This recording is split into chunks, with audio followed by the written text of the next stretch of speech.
Hello student, आज हम बात कर रहे हैं टेंशन मेंबर के सेकेंड पार्ट के बारे में। ठीक है, टेंशन मेंबर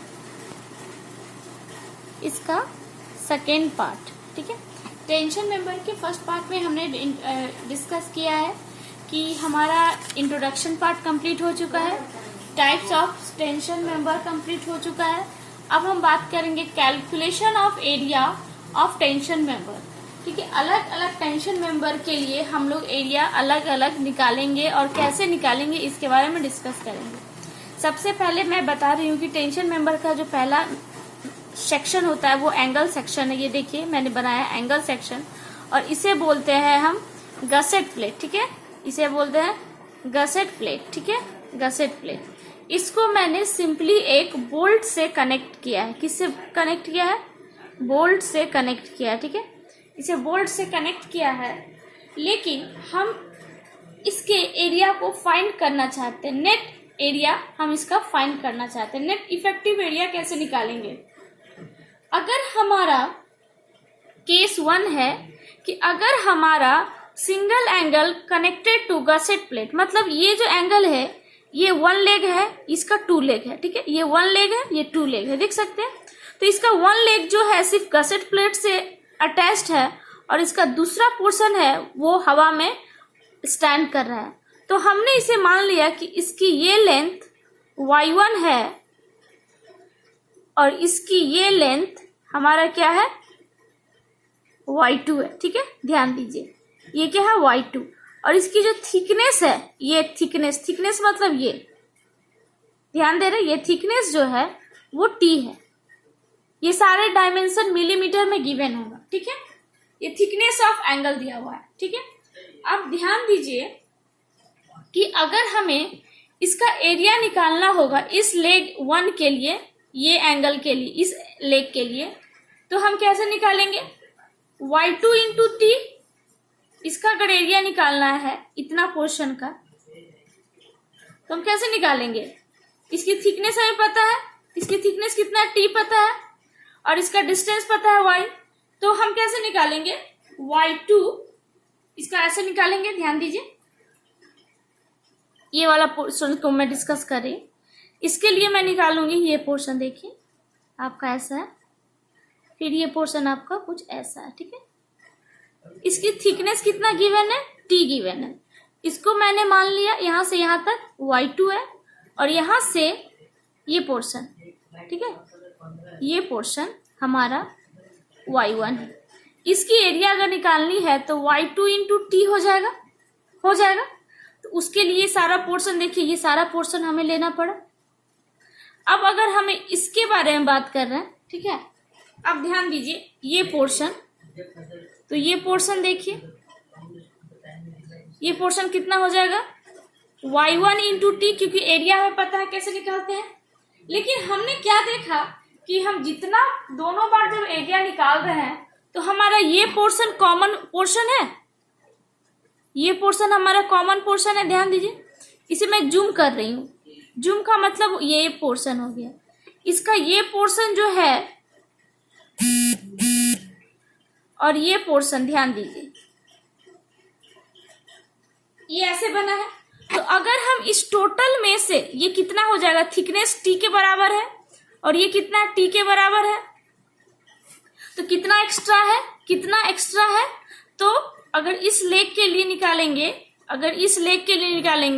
तो इसमें हम नेट एरिया की बात कर रहे हैं, नेट इफेक्टिव एरिया। तो इस पूरे लेग से हमें कितना माइनस करना है?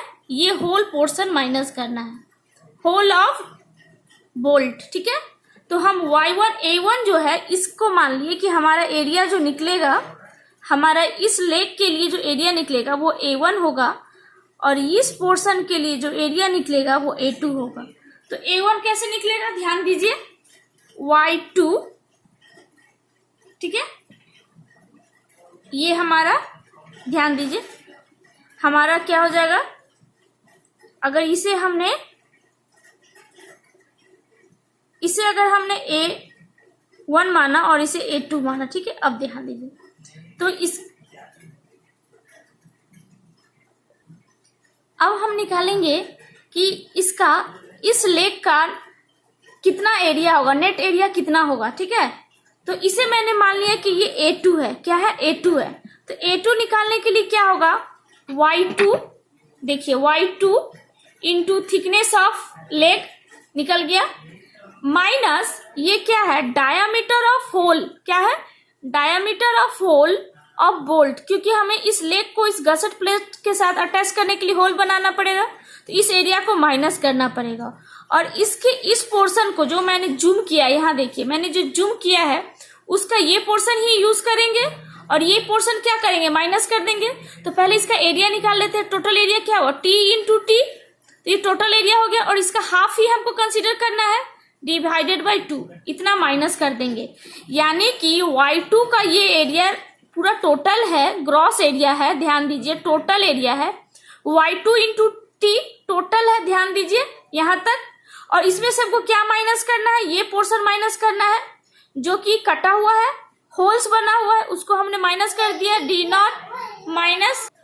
देखिए मैं क्या बोलना चाह रही हूँ, ये जो हमारा लेग है इसमें डायामीटर ऑफ होल को माइनस करना है टोटल में से, और क्या माइनस करना है, ये पोर्शन जो मैंने दिखाया है यहाँ पे, ध्यान दीजिए जो मैंने जूम में दिखाई कि टोटल एरिया कॉमन है, अगर टोटल में से अगर हम माइनस कर दिए हाफ एरिया, यानी एरिया कैसे निकलेगा, T इंटू टी निकलेगा।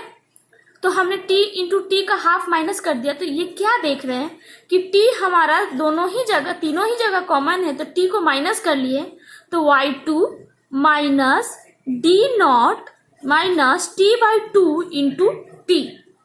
सिमिलरली हम निकालेंगे अब Y1, यानी कि एरिया निकालेंगे। तो एरिया फॉर दिस लेग कितना सिंपल है, आप ध्यान दीजिए, Y1 हमारा लेंथ है और थिकनेस कितना है, T है, में से माइनस करेंगे, फिर से देखिए ये पोर्शन हम माइनस करेंगे, ये वाला पोर्शन, नीचे वाला पोर्शन माइनस करेंगे टोटल में से, ठीक है, टोटल का ये पोर्शन माइनस कर देंगे, तो माइनस T इंटू T/2, तो हमारा क्या हो गया, Y1 minus T/2 into T, ठीक है। दोस्तों आप लोग बार बार सोच रहे हैं मैं क्या बोल रही हूँ, अगर हमारा ये टोटल पोर्शन कॉमन है जो लेग 1 में भी आ रहा है और लेग 2 में आ रहा है, तो टोटल में से अगर हम ये पोर्शन माइनस कर दे रहे हैं तो ये इतना पोर्शन हो गया। सिमिलरली ये पोर्शन अगर टोटल में से ये पोर्शन माइनस कर देंगे तो इसके लिए हो जाएगा। अब हम बात करेंगे कि जब हमारा एंगल सेक्शन, ठीक है, सेम साइड में बैक टू बैक अगर कनेक्ट होगा तो उसका एरिया कैसे निकालेंगे, इसलिए मैंने लिखा है कि angle connected back to back, back to back, देखिए बैक टू बैक है, on the same side of gusset plate. आपको पता है गसेट प्लेट क्या है, और ये देखिए मैंने फिर से दिखाया है, ये डाया ऑफ होल है, ठीक है, होल है किसके लिए, बोल्ट को कनेक्टेड करने के लिए, रिवेट को। इसको मैंने मान लिया कि इस एंगल लेग का जो लेंथ है वो Y1 है और ये वाला एंगल आपका S है, ठीक है, इसका Y1 है, ठीक है। आपको मैंने ये ज्यादा डार्क इसलिए दिखाया कि ये इससे कनेक्टेड है बोल्ट और ये इससे कनेक्टेड है, लेकिन इसके साथ एक और स्पेशल बोल्ट है, उसको टैक बोल्ट बोलते हैं या टैकिंग बोल्ट बोलते हैं, ताकि ये दोनों को आपस में जोड़ के रखें। तो इसका एरिया कैसे निकालेंगे, net effective area 2 times of A1 plus K into A2, ठीक है। अब K का क्या वैल्यू है, देखिए आपको यहाँ पे कंफ्यूज नहीं होना है, जिस तरीके से मैंने एरिया निकाला है माइनस करके वैसे ही आपको निकालना है तीनों के केस में, ठीक है। अब देखिए K जो है वो हमारा, चूंकि ये टैक बोल्ट का केस है इसलिए 5 times of A1 divided by 5 times of A1 plus A2। अगर हमारा टैक बोल्ट नहीं है, सिंपली हमारा ये क्या है, एंगल सेक्शन है, ठीक है, ये एंगल सेक्शन है जो back to back same side में कनेक्टेड है, ठीक है। तो सेम साइड में जब कनेक्टेड है तो इसका जो Y1 है, ये वाला पोर्शन, ये Y1 है और ये वाला पोर्शन इस एंगल सेक्शन के लिए, 2 एंगल सेक्शन के लिए Y2 हो जाएगा। इसमें क्या है, सिर्फ हमारा बोल्ट हो सकता है या रिवेट है, ठीक है। तो इसमें A1 कैसे निकलेगा और A2 कैसे निकलेगा, माइनस कर देंगे, जो मैंने ऊपर की क्लास में आपको बताया है। इसमें टैक बोल्ट नहीं है तो K की वैल्यू कैसे निकालेंगे, 3 times of A1 divided by 3 times of A1 plus A2। हाँ, एक चीज और, आपको ऑब्जेक्टिव में पूछा जा सकता है कि अगर एंगल सेक्शन जो है वो कनेक्टेड है back to back on the same side of gusset plate, तो उसकी एरिया कैसे निकालेंगे। ठीक है, उसकी एरिया कैसे निकालेंगे। देखने में फॉर्मूला सेम है दोनों का, लेकिन डिफरेंस क्या है, के का। अगर हमारा टैक बोल्ट है तो के की वैल्यू कैसे निकालेंगे, ध्यान दीजिए, 5 times A1 divided by 5 times of A1 plus A2। लेकिन अगर सिंपली कनेक्टेड है, कोई टैक बोल्ट नहीं है, तो हम 3 times of A1 divided by 3 times of A1 plus A2। यही बेसिक डिफरेंस है। अब हम बात करेंगे जब हमारा एंगल सेक्शन, ठीक है, जब हमारा एंगल सेक्शन क्या है, कनेक्टेड है बट अपोजिट साइड में। देखिए ये मैंने बनाया है, ये हमने क्या किया, बनाया है। अब देखिए इसमें एक चीज ध्यान देने वाली बात है कि अगर मैंने ये देखो,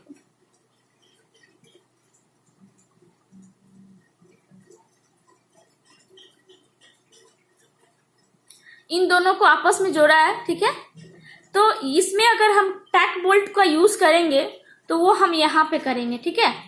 और ये तो हमारा सिंपली आप जानते हैं। तो टैक बोल्ट को दिखाने के लिए मैंने आपको ये दोनों प्लस साइन करके दिखाया है। अगर इसको सिंपली अगर यहाँ से काटोगे, इस सेक्शन को काटोगे, तो सामने से आप इस सेक्शन को अगर ऐसे काटोगे, ठीक है, मान लिया मैंने वन सेक्शन है, अगर वन सेक्शन को सामने से देखोगे तो ये आपको कुछ इस तरीके से दिखेगा, ठीक है, कुछ इस तरीके से दिखेगा। लेकिन सेक्शन 2 पे काटोगे तो आपको टैक बोल्ट दिखेगा, ठीक है, टैक बोल्ट दिखेगा। इसलिए मैंने बोला ये दोनों फिगर एक साथ मर्ज है, तो आप कंफ्यूज्ड मत हो जाइएगा। अगर हमने टैक बोल्ट का इस्तेमाल किया है तो हमारा अगर इसका नेट एरिया, अगर ग्रॉस एरिया निकालना हो, ठीक है, इसका ग्रॉस एरिया निकालना है, तो मान लेती हूं कि इसकी जो हाइट है ये y1 है और इसकी थिकनेस जो है ये थिकनेस t है, तो क्या निकलेगा, y1 इंटू t, ये टोटल ग्रॉस एरिया हो जाएगा, ठीक है, ग्रॉस एरिया हो जाएगा। लेकिन हमारा इस तरह का सेक्शन कितना है, 2 है, एक 1 है एक 2 है, दैट मीन्स AG जो हो जाएगा gross area 2 times of y into t, ठीक है। तो हम क्या करेंगे, इसमें अगर भी टैक है तो हम टोटल एरिया में से सिर्फ एरिया ऑफ बोल्ट होल्स को माइनस कर देंगे, तो हमारा नेट इफेक्टिव एरिया निकल जाएगा। ये देखिए एरिया ऑफ बोल्ट होल, यानी कि इसको हम लिख सकते हैं 2 टाइम्स, यानी कि ए नेट इफेक्टिव, ठीक है, ऐसे निकालेंगे 2 times of AG minus area of hole, ठीक है, एरिया ऑफ होल्स। लेकिन इसके साथ सेम केस 2 बन सकता है, केस 2, ठीक है, केस 2, ये केस 1 है। केस 2 हम ये डिस्कस कर सकते हैं कि अगर हमारा सेम साइड पे है लेकिन हमारा क्या है, ट्रैक बोल्ट नहीं लगा है, ट्रैक बोल्ट नहीं लगा है, सिर्फ नॉर्मल बोल्ट लगा है, ठीक है, नॉर्मल बोल्ट लगा है, तो उसका एरिया कैसे फाइंड करेंगे, ये देखिए ए इफेक्टिव का फॉर्मूला हो जाएगा A1 plus K into A2, ठीक है, और K क्या हो जाएगा, 3 times of A1 divided by 3 times of A1 plus A2। That means हम ये कह सकते हैं अगर बैक टू बैक अगर हम लगाते हैं सेम साइड में, तो हमारा टैक बोल्ट का जो केक होगा वो 5 टाइम्स यहाँ हो जाएगा। बाकी सारे के लिए सेम है, ध्यान दीजिए मैं जो बोलना चाह रही हूँ, ठीक है। तो ये आपके ऑब्जेक्टिव पॉइंट से बहुत ही ज्यादा इंपॉर्टेंट है। अब हम बात करेंगे कि हमने तो बात कर लिया एरिया के बारे में, एरिया क्या होता है, फिर हमने बात किया कि हमारा क्या मेंबर्स है, कितने टाइप्स के कनेक्शंस है। अब हम बात करेंगे different types of failure in the tension member. क्यों मैं इसके बारे में बात कर रही हूँ, क्योंकि अगर हमें पता होगा कि किस किस में टेंशन मेंबर फेल होता है तो उसी के अकॉर्डिंग हम क्या करेंगे, डिजाइन करेंगे जिसमें फेलियर का चांस ज्यादा होगा, ठीक है, हम उसी में क्या करेंगे, डिजाइन करने की कोशिश करेंगे। अब देखिए मैं आपको समझाने के लिए एक चीज बताना चाहूंगी, ठीक है, कि yield of gross section, yielding का क्या मतलब होता है, ठीक है, इल्डिंग का क्या मतलब होता है। आपने देखा होगा आटा का जो मम्मी लोग रोटी बनाती है, तो आटा जो होता है उसको आप एक क्या करो, टेंसाइल फोर्स दो, खींचते जाओ, एक टाइम ऐसा आएगा कि आप छोड़ दो और वो आटा क्या होगा, वापस अपने ओरिजिनल पोजीशन को नहीं ले पाता है, तो उस पॉइंट को हम बोलते हैं इल्ड, ठीक है, इल्ड पॉइंट। तो उस पॉइंट पे क्या होता है, टेंशन में फेलियर होता है। तो हम बोल सकते हैं कि in this type of failure where the yielding of gross section occur, ठीक है, इल्डिंग ऑफ ग्रॉस सेक्शन यानी टोटल सेक्शन का क्या होगा, इल्डिंग होगा। There is significant amount of deformation occur before the material actually get fracture. अब दूसरा होता है रैप्चर ऑफ नेट सेक्शन।